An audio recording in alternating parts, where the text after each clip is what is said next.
Welcome to the Bookers Alliance podcast, where we hold the pencil and the pencil is power. Coming at you right now is your host, Marky Mark, along with the man, the myth, the legend, Frank Donaldson. Join us as we discuss the ever-changing landscape of professional wrestling. So hang on tight, you jabronis, and enjoy the ride.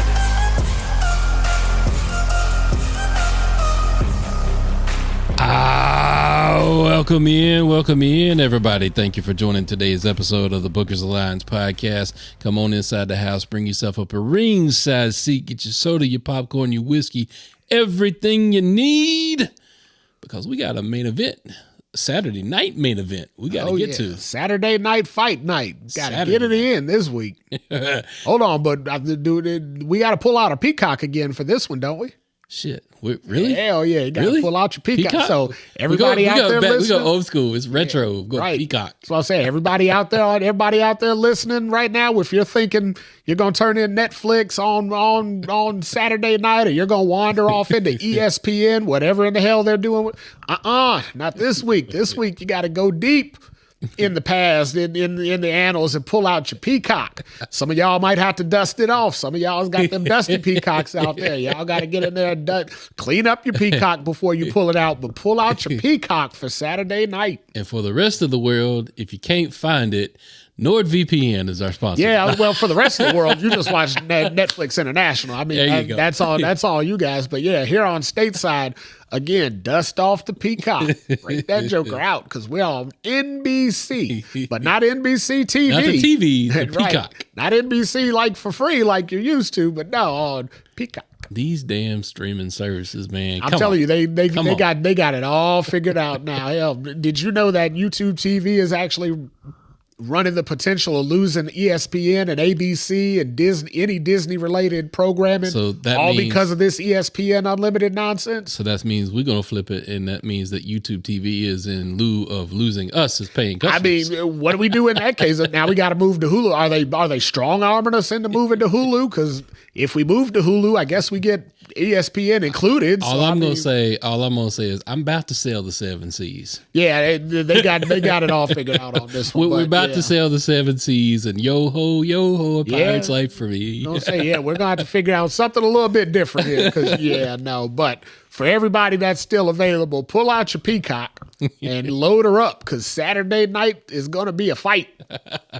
All right. Before we get to talking about Saturday night main event, we're going to talk about our sponsor this week. Speaking of international, Hennessy Pure White Cognac. Yeah, that's not to be found here in the United States. No, now can't find it here. So they do have a version of this that they sell over here, but it's not called Pure White. It's called just something. But yeah, just something. Yeah, it's the knockoff brand that they found a way to sell stateside, which I ain't mad at them, but those of you who know this ain't necessarily legal here in the States, you got to go overseas to get a little drink out of this one. So. Cheers to international waters. All right.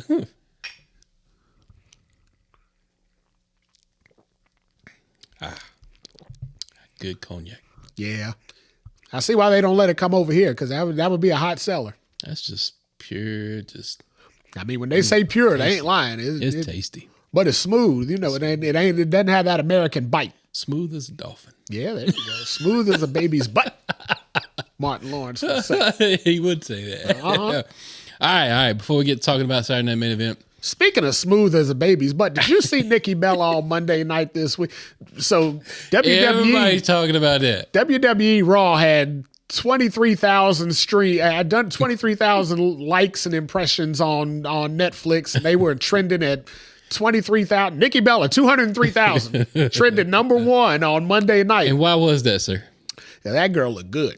So I mean, at 41 years old, who knew? She got it going on. Who knew Nikki Bella had a booty cheek tattoo? Who knew? I think John Cena knew, but clearly, I don't know. That might have been after Cena. When that conversation comes up, you can't see him. That boy getting out of Dodge. He is not trying to have that conversation right now. No, he is not. He's happily married and he's moved on. But if your theory is correct that it came afterwards, I'm sure he done took a peek now. Well, yeah. There's a clip out there. Of John the whole Cena. country took a peek. Well, yeah, no kidding. But there's a clip out there from back in the day of John Cena even taking a little swat at Stephanie back there. So I mean, I don't see him just passing it by. But you know that Gunther meme where he's doing the big chop. Yeah, when Nikki walked by and they had Gunther doing that big chop, I was like, yep. Lord. That's all I could say was, yep. We digress. Right there. We digress. But here's what we really wanted to get to talking about. That's really what I want to talk about. Yeah, it's on my mind. I'm sorry to break it to you, but it's been on my brain since Monday. My mind's telling me no. Oh, yeah. So I got to give an apology. Uh-oh. An apology. Got to retract some words. Retract some words. I got to give an apology, and I got to apologize to an inanimate object. Okay. I've got to give it an apology. Nikki Bella's butt. No, not that. Okay. Not that. No. I was gonna say, if you gotta apologize, I'm like, what have you done, sir? What line have you crossed? I've got to give an apology to 2 WWE belts. That championship, sir. Belts hold up your pants, pal. Vince is gone. No, that rule still stays. Belts hold up your pants, pal. We got to talk about the WWE Women's Tag Championships. We got to talk. I remember you disrespecting those. Yeah. That was only a couple of months ago, too. You were actually ready to get rid of them, weren't you? Like, you had packed them up and was ready to ship them jokers out. I thought, Nikki Cross was going to come back and just drop them in the trash can. Holy hell. I thought was going to happen. Wow. I was like, man, them titles are trash. Those titles main evented Raw this week, and you were ready to send them out to pasture. Well, so I got to make an apology to those belts because obviously I didn't know the game was booking for these belts. Yeah. I didn't realize what was happening. And then when Charlotte and Alexa first got these belts, I looked at it like, okay, they don't know what else to do with Charlotte. Put her with Alexa. Let them run around with these tag belts.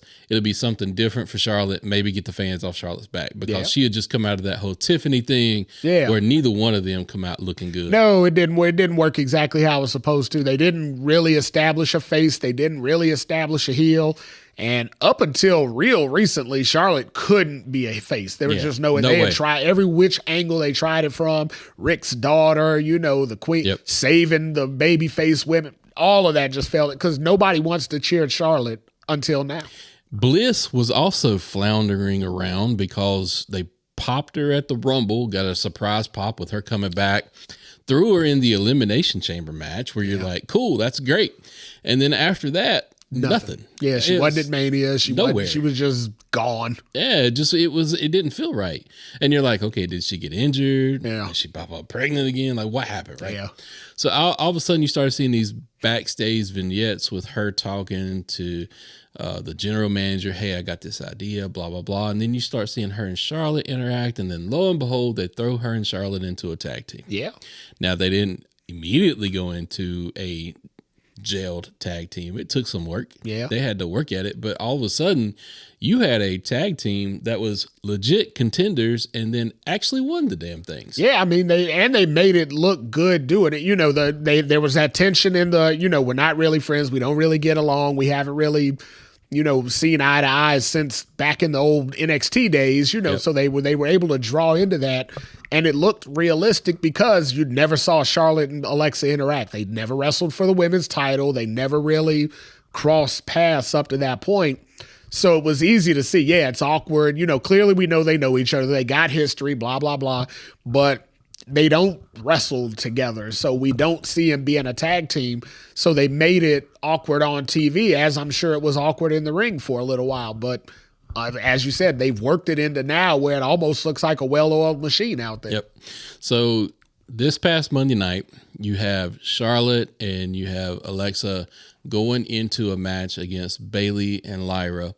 For the first time, I actually heard them call Charlotte and Alexa by a tag team name, the Twisted Queens. Yeah. I'm like, cool. I like that name. Yeah, I can see it. I saw that on a T-shirt maybe somewhere. Yeah, I might look at buying that T-shirt. Absolutely. Twisted Queens. That's a great name. Yeah.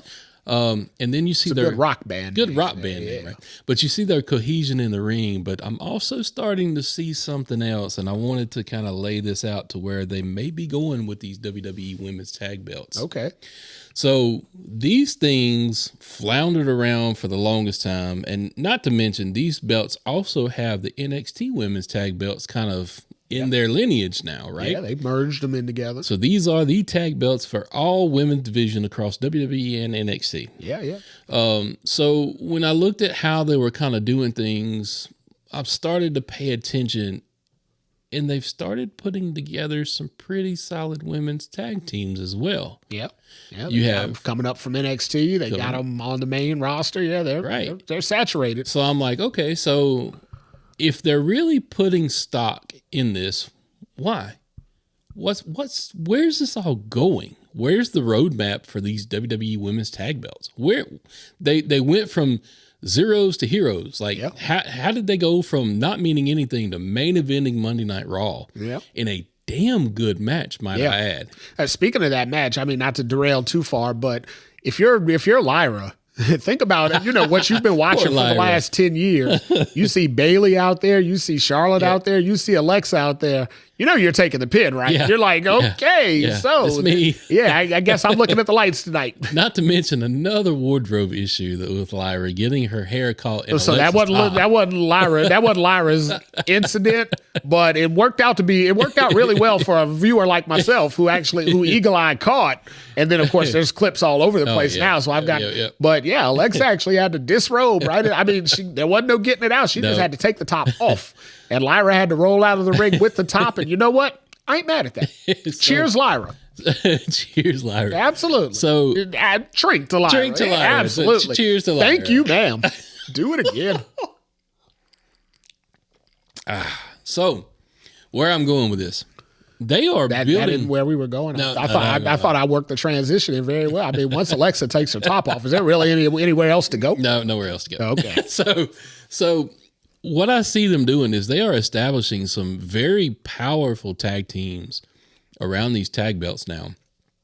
Alexa and Charlotte have gelled together really well. Love them as a tag team, actually. Yeah. Really hope they don't break them up anytime soon. Yeah. Bailey, Lyra, I like them as a tag team. Yeah. I see them breaking up soon. I see them breaking up soon, though, but it's kind of insane to watch them two together. Yeah. Because you don't know where it's going. It's a mess. Yeah. And then you've got the... for lack of a better term, you've got the Sensei and the Padawan between Kairi and Asuka, Kabuki right? Warriors. The Kabuki Warriors. Uh-huh. So where do I think all of this is going? I think we may be heading into a first ever women's TLC match at Survivor Series. You don't think they're going? I mean, there's set to be a women's War Games already. You think they're going to find a way to put a TLC in with a War Games? I do. I do. Do they have that many women to get a TL? I mean, because you got to have at least 4 or 5 teams. I don't think they're going to drag it out to the Rumble. I don't think you can drag it out that far. But I do see, and it may be a Monday night main event. Could be that. I see them trying a first ever women's TLC match with these 3 teams for the belts, and I think that would be damn interesting. Yeah, wouldn't be the worst thing. That's for sure. I don't know how they get it to last that far. Because, I mean, we just saw the Kabuki Warriors, challenge for the title. So they're coming up here soon. They're well within the next few weeks. They should be getting a shot, at least based on what we were, led to believe.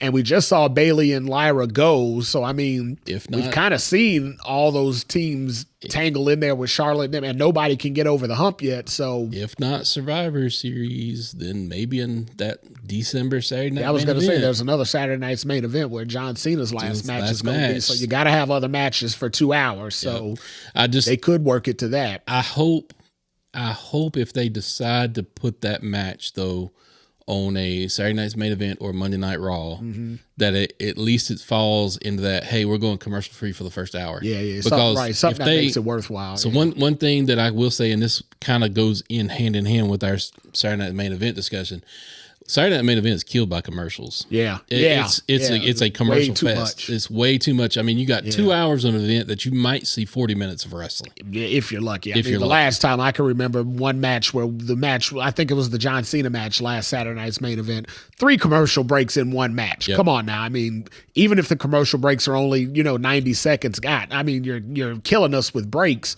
Where we're trying, and of course, Saturday's NBC wouldn't let them do screen in screen or picture in picture. Yeah. Maybe on Peacock we can at least get picture in picture. Right. So we'll have to wait and see how this week's show goes to see if maybe we can get that. Because this will be the first Saturday Night Main Event. Yeah, this is only one pure Peacock. Yeah, so that's what I mean. Maybe we'll see a format change this time out because they don't have typical, broadcast TV, NBC to cater to. But they're still going to put those commercials in there. They're not going to let 2 hours of Peacock, live TV get away with nothing. Yep. So they're going to put those commercials in there regardless of what package you get. So at least strategically place them after the intros, find a way to get them, at a lull, and don't soak a match with commercials. Yeah, that's my apology to the women's tag team belts. They appreciate you. I apologize for that, the belts and to the ladies. I totally apologize. I'm glad to see the effort that's being brought forth for these matches and for these belts, and I hope it continues. Well, they definitely appreciate you. And while we're on that train of thought, I need to make one of those too. I want to apologize to Paige's NXT Women's Championship because if I was Xavier, I'd have made a mess all over that too. So no disrespect.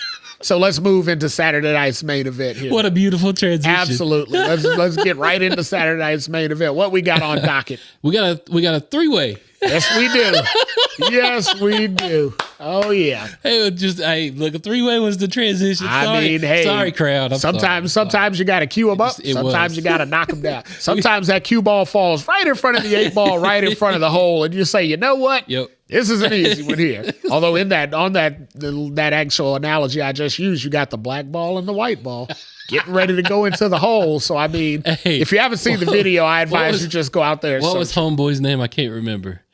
Oh, what was homeboy's Which name? one? Xavier Woods? No, the other one. Brad Maddox? Brad Maddox. Yeah. Brad. Yeah, big Brad. We've never seen Brad Maddox since. Hey, we didn't have to. I saw more Brad than I wanted to see. You got that right. We damn sure saw more than we needed to. So, yeah, let's talk about Saturday Night Main Event 3-way. Let's talk about Dom Mysterio, Penta versus Rusev going against each other for the Intercontinental Championship.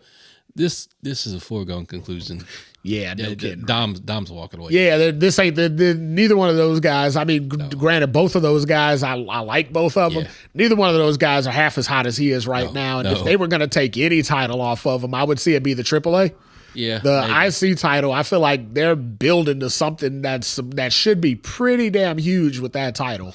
Yeah, Dominic Mysterio right now has the majority of the WWE universe behind him. I won't say the whole WWE universe, but he's got the majority. I mean, they're singing the Dirty Dirty Dom song. Yeah. I mean, he flipped him though, because remember when Dom couldn't get 2 words out on the mic, and and it wasn't like oh, we love you, but we kind of hate you. It's like we really that was like go away heat, right? Yeah, we cannot stand you. We don't want you to leave wrestling, but we do want you to get the hell off the mic because we don't like how you're being presented. You got all these women and all this. Liv going away actually helped his fan turn. When Liv comes back, though, what happens with Dom? In what world do we still keep this going with her back? Now, here's what I could see happening if they wanted to pull the trigger in a world where Dom loses the Intercontinental belt. Mm-hmm.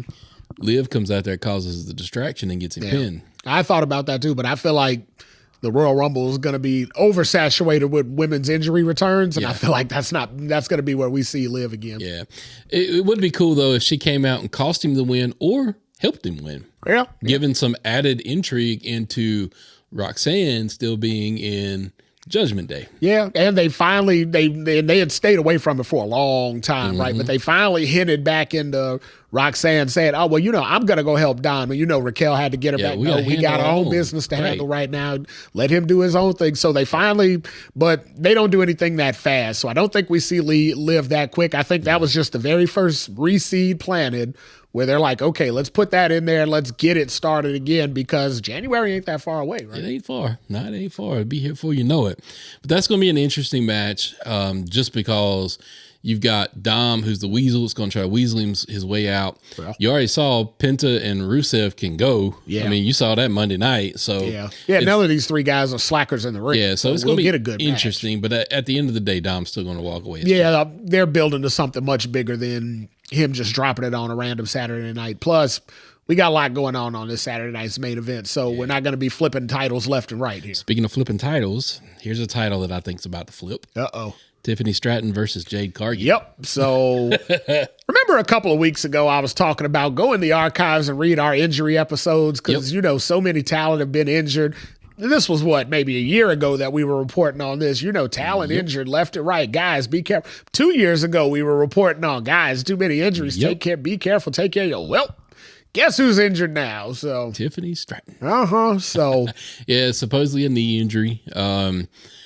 If it is and it's serious and she's got to go away, of course she's going to drop the title. I think it's time for her to drop the title anyway. I think she's lost a massive amount of steam when it comes to being a champion. Yeah, well, she's been the champion all year, and she's lost one time this whole year, and that was in the one match that didn't have a title involved in it. Yeah.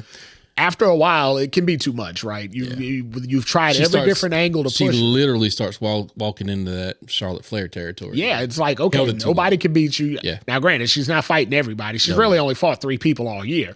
But nonetheless, it's like, okay, those 3 people are your only contenders. None of them can beat you. Where are we going from here? She could actually do with a 2-3 month hiatus, coming back with her character refreshed a little bit. Well, so there you go with an injury. She could actually do well with that. What's been happening with Triple H booking a lot lately is, just run them till the wheels fall off, and then literally the wheels are falling off. So. I think what's getting ready to happen, you're going to see Tiffy lose to Jade. Yeah. You're going to see Jade stay a heel as we saw her turn Friday night. I see her cheating to win. She's going to stay nefarious heel. Now win. That's going to allow maybe some baby faces to take a run at her. Yeah, so we can finally get some face title contenders. Yep. And I mean, now we're not going to wander into saying Jade's great in the ring yet, but she's definitely better than she was in AEW, like heads and shoulders above where she was there. And she was a successful heel champion there, with limited ring abilities. So she can definitely pull off the heel character. She can definitely hold her own enough in the ring to say, hey, I can be a viable champion until probably January time, Royal Rumble.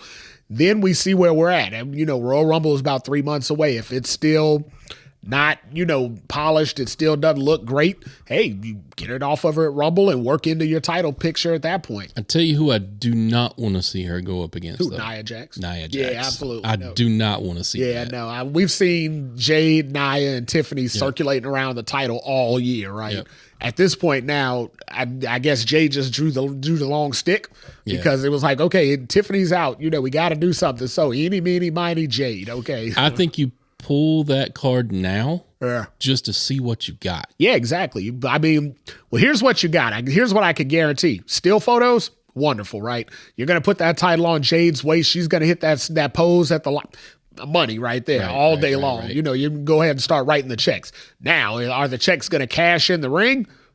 We'll have to see who they pair up with, right? We'll have to see. Otherwise, you might get some rubber checks, or you might get cash money out there. You just got to see who they partner up with to dance. It's going to be interesting, but I do believe Jade's going to go over on Tiffany and win the championship. If she doesn't, she might as well go back to AEW. She might as well. Because, I mean, at this point, she's had her, third yeah, I was going to say, third time's typically a charm, but if you don't get it in the third time with an injured champion, I mean, at that point, you just tap out and say, you know what, I'm going home, guys. I'm done. You're Sasha Banks. Yeah, I want to see them. I want to see them give her. I don't like the face Jade Cargill. I think she's naturally heel. I want to see them give her maybe just a badass gimmick as far as... Let her be an ass kicker around. Yeah, just and let her be dominant. Yeah. I mean, even if it's going to be ugly, let it be a dominant type of thing. Now, I'd let her do it, let her win the title, but you want to know where I'm wandering off with that? Where? So when I was saying, it all depends on who your dance partner is, who haven't we seen for a long, long time at WWE that knows Jade Cargill really, really well, right?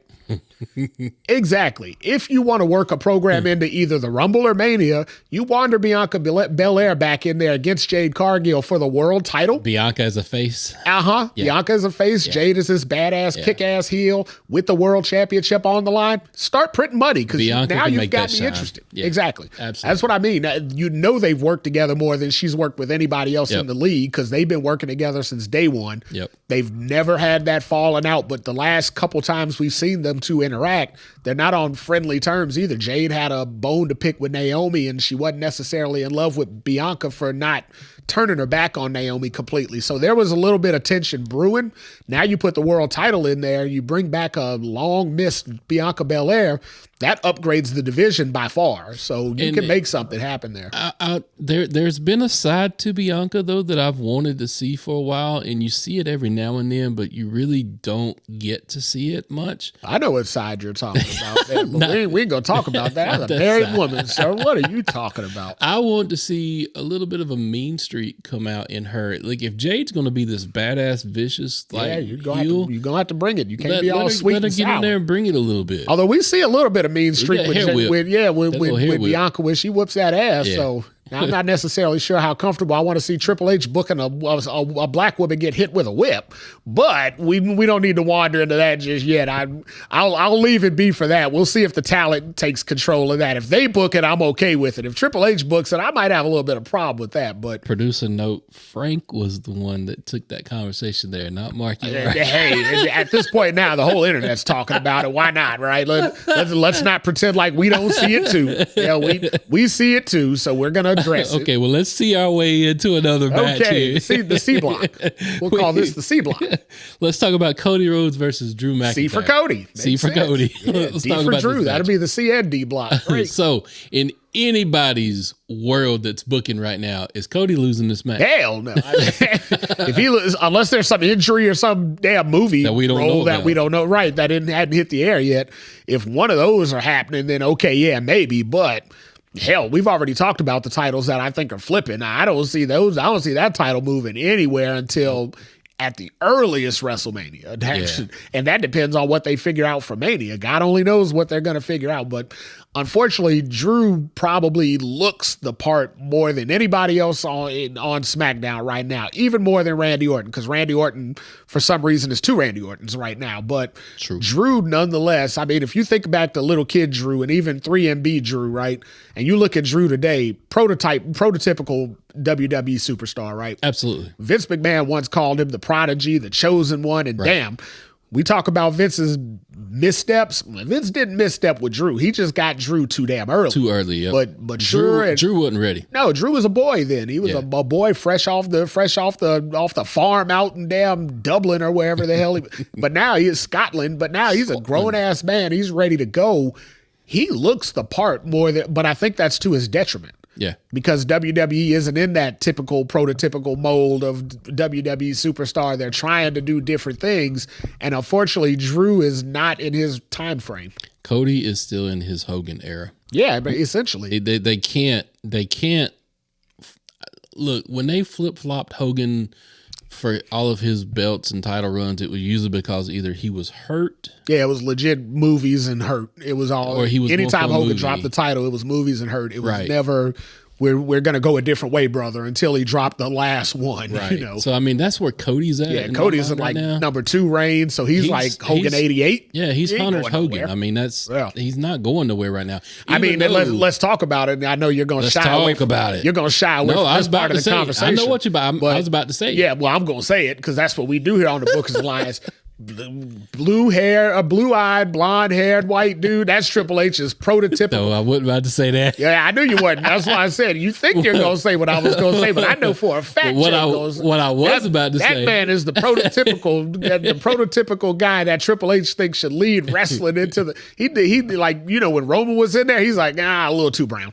Got to get this guy in here. This guy is the guy. So where I was going with that was, I'm all over Triple H in that now. I'm not letting up until we see some change. Until Obafemi's world champion, I'm not letting up.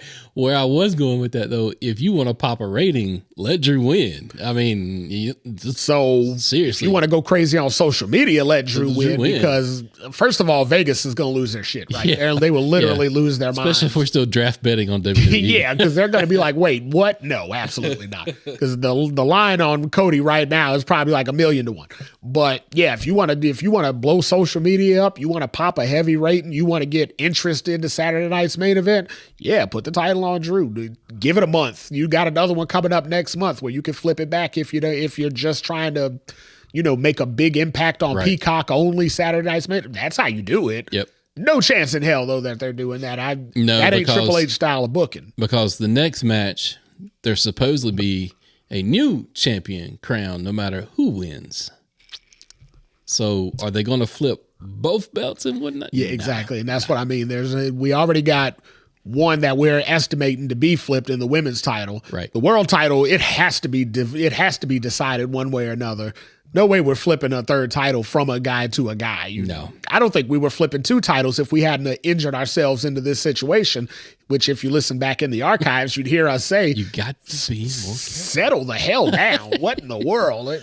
So, all right. So we said Dom's retaining. We said Tiffy's losing. Jade's going to be new women's champ there. Yep. Cody's going to retain. Now, the main event. Now we get to the good stuff. CM Punk versus Jey Uso. We're going to have a new champion one way or another. Is this where CM Punk runs it back, gets his belt back from, was it SummerSlam? Yeah. Was it SummerSlam? Yeah, he had it for you. He sniffed it at SummerSlam. He had just enough time to see his reflection in it before it disappeared. Or is this where Jey runs it back and gets his belt back for a third run at this belt? That'd be his second for Jey. He's only a one-time champ, but okay. Right now, I like that they brought up on Monday when Jey and Punk did the whole. I like that they both brought up how they both bested Gunther for the title because we haven't seen Gunther in a while. Well, that kind of makes me wonder. Okay. So, are we going to see a new champion crowned? Hand gets raised, celebration ensues. And then Gunther's music hits and he walks out. Yeah, absolutely. I feel like because both of those guys have beat Gunther. And like I said, we haven't seen Gunther in a long, long time, right? Yep. No need to bring his name up if he's not actively going to be around. Correct. So, but if we do bring his name up, what a good time to do it when you're talking about the only 2 guys who have beaten Gunther for the World Heavyweight Championship are now fighting each other to be undisputed world heavyweight champion. And I apologize, all you Jey Uso fans. I apologize. I liked Punk Gunther better than Jey Gunther. That's just my opinion. Everybody's got opinions. So I like the Jey Gunther story better. Like when they get up with beating Jimmy down and like that's a better story. Yeah, the underdog getting over to. I like the story better, but yeah, the in ring. Yeah, I mean obviously Gunther's an old school wrestler. He does that old school style. And Punk's just old. Yep. So now Punk's my age, so I'm not age discriminating. Nobody. I don't want nobody. I don't need the internet verse coming after me talking about he called Punk old. Punk's about 3 months younger than me, but I'd whoop his ass any day of the week. I whoop Gunther's ass any day of the week. We're the Booker's Alliance. We're the champs around here. That's right. What he said. But we're also old. We're old. Yeah. Sorry. So let's talk about something though. How did I book this match? Last time we talked? Let's see. I think I booked this match with Jey winning due to Braun and Bronson coming out and interfering. So we wandered down both paths, right? We talked last week. We talked about if Punk wins, here's how you could do it, and here's where it goes. Right. If Jey wins, here's how you do it, and here's where it goes, or whatnot. Honestly, I lean more into Jey winning. Last week we said if they're gonna stay the status quo, they put Punk in because Punk could pretty much be the Seth Rollins guy, right? Right. I still like when we talked about Jey, getting it on Jey and then they could work into the Roman angle. I still like that because it has more legs, it has more story. And honestly, I'm more interested in seeing that than I would be Punk just finishing Seth's story. Yeah. I mean, what the hell? I don't want to see Punk finish Seth's story. I don't want to see Punk. I want to see Punk have an original title run, or I want to see what we've been planning on with Jey since they very first called him the right-hand man. That's what we've been boiling to. let's not mess up another opportunity to get, Samoan versus Samoan violence here at WrestleMania. Let's get on the path. Let's get it started this weekend. Let's start that road to WrestleMania right now. What's interesting, though, is no matter who comes out of this as champion, there seems to be viable roads as we come out of this to where either storyline could go for the winner. What happens to the loser? So that's the thing, right? That's kind of why I lean more towards Jay winning, right? Because if Jay loses, the only thing he's got on the other side of losing this title match is a feud with Jimmy. That's the only thing that he's got that anybody's going to be interested in. And, everybody, the whole interest thing is starting to wind down. That was a thrill for the summer, which WWE always gets, the Daniel Bryan story, the whoever story. It's always good for the summer, but around these times of, going into Survivor Series, that kind of stuff starts winding down. Now you're getting more into your core audience, the fans that don't just get hyped up for the summer, that are always there. And Jay's entrance ain't going to drag interest until Rumble or Mania, right? That's going to pass. So you got to have more for him. Punk can go any which way, right? He can feud with the Bronze. He can feud with Gunther. He can do whatever he wants. I think if Punk wins, we get the Gunther showdown and you get Punk versus Gunther again. Absolutely. Right? I think that may be the key there. Jay loses. You're talking about Jay and Jimmy. Yeah. That could be the only thing he's got. Yeah. What about Mr. L.A. Knight? Yeah. Well, what about that? I'll be honest. I see him wandering out of the title picture here. Ooh. So we always talk about there's a bottleneck up at top, right? We always bring that up. Always the bridesmaid, never the bride. Absolutely. But if you're bringing Gunther back in, I mean, you're losing space now. You're losing real estate. True. So again, if Jay wins, there may be room for LA Knight to fight with Punk, if Gunther doesn't come back, because maybe Jay works with Jimmy, but maybe they stall that out. Maybe he works with Gunther to get to Jimmy at the Rumble or whatever. And they can do whatever they want with that. Punk is champion, though. Again, they could stick with the Vision storyline. He could basically just pick up where Seth left off. He could wander into more LA Knight, which I don't necessarily know if I want to see those two together per se. I do like them on the mic together, though. Those two are on the mic are fun. Yeah. Jay on the mic with either one of them isn't really fun, right? So if you're going to have Jay have in an effective role on the mic, it's got to be with Jimmy. It's got to be a bloodline thing. Otherwise, his mic work ain't stellar. Jay gets to the point where it just about gets interesting, and then he gets into the 4 letters, 1 word. And it's over. Like, right, which I get it. You don't want to go too far. You don't want it to get stale.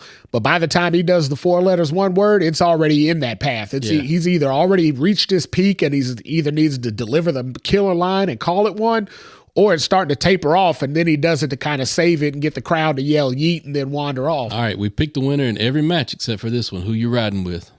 At this point, I got to stick with Jay. I like the Jay Jimmy, Jay Roman in the WrestleMania storyline more than I like the Punk storyline. I'm going to differ. I'm going to ride with Punk, and I'm going to go with the Gunther storyline. Okay. So that's where we're going to split. Either one are quite fair, but what we both just equated is that LA Knight nowhere in the title picture. He gets pushed out at the bottleneck again. Yep. The bottleneck can only fit a few heads in there, and I mean, he's just not going to be the guy that sticks in there. LA Knight, unfortunately, would do better off going for either the U.S. title or the Intercontinental title. He would, but I mean, once you've elevated to, viable world title contender, it's hard to wander off back into, because he's already been United States champ, right? So if he goes back to that, it's almost like the consolation prize. Like, we tried you at the top. It didn't work out. We're going to give you this consolation title. And I don't know if you want to be in that position. We thinking LA is going to be like the classic 80s wrestler that danced all around the world heavyweight title scene and never got it. He's wandering around in that Mr. Perfect territory. A good hand in the ring where he can get in the ring. He can put on an entertainer match. He's got his catchphrase. The fans like it. But, I mean, barring 3 more injuries coming up here soon, there's just no room. I mean, these guys are going to start coming back. The top guys that are out are going to start wandering back. LA Knight's wrestling on Raw soon. Roman's coming back sooner before later, right? When Roman comes back, now that bottleneck gets real small. Because now you're talking, there's 4 guys floating around in there now. When Roman comes back, even those 4 guys kind of have to take a back seat unless Roman's in their program. Speaking of 4 guys, let's talk about something real quick before we wrap up today's episode. The vignettes that had the whole wrestling community in a buzzstorm thinking of what's going on, what happened, and it turns out to be just a promo for WrestleMania 42. Which is, 6 months away. 6 months away. Holy hell. Now, let's talk about what they actually revealed and what they showed. They showed 4 men, Cody Rhodes, Roman Reigns, Brock Lesnar, CM Punk. A lot of Paul Heyman guys in that room. At a poker table with, looked like Triple H as the dealer. Yeah. And then Paul over there is pit boss. Yeah. He was which makes sense because half of those guys in there are Paul guys, and well, all of them are except Cody. And we know the Cody history with Paul Heyman, so they're all the history. Hell of beneficial from Paul. So. What is that all about? Look. We everybody was like, whose shoes is this? Who's this, that, and the other? Who's walking here? I heard Chris Jericho. I heard Edge. I heard Santos Escobar. Absolutely. And I'm like, who though? I'm like, if it turns out to be Santos Escobar, I'm unfollowing them on all social media if they'd have let me down with that nonsense. All right. So we know what it was. We know what it was for. But now that we know, give me one wild hair prediction as to what it could mean. Means it's going to be a Paul Heyman WrestleMania next year. I might as well sit him down at the Booker's table. Push it all in on Paul. Exactly. You just sit him down at the Booker's table and tell the rest of the guys, take notes. Because at that point, I feel like he's going to draw up scenarios for all his guys, and I feel like they're going to be all floating around the top of 2 nights of WrestleMania. We've already seen Paul in a situation where he has to choose between 3 men. Yeah. I don't want to see that situation again. No, I don't think we ever do that again. What I do want to see, though, I want to see Paul get in Cody's ear, and we finally get that Cody heel turn. Hey, he's the last one, right? Out of all the guys up there, he's the last one that hadn't sold his soul yet. Every other guy sold his soul, and you see where they're at now. Yep. If Cody wants to make that next step, if he wants to get to that next level, that's the move to make. The heel turn, but not the John Cena heel turn. Let's not fumble the bag like we did this year. Let's actually spend time right now.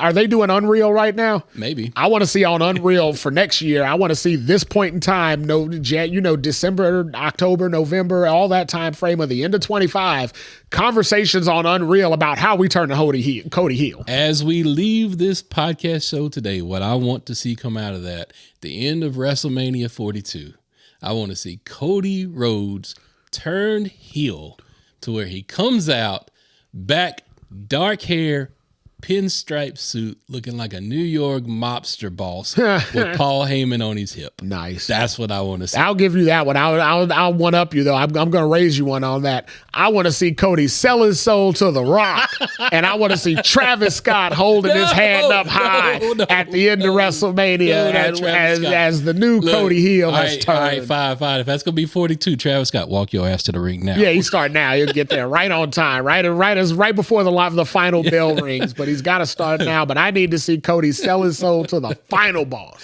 All right, everybody, that's our show for today. Thank you for listening. Thank you for all you do. Reach out on our social media platforms. Drop us a line. Tell us your thoughts on what's going to happen at Saturday night's main event. Good luck, everybody. With that, we bid you adieu. Peace.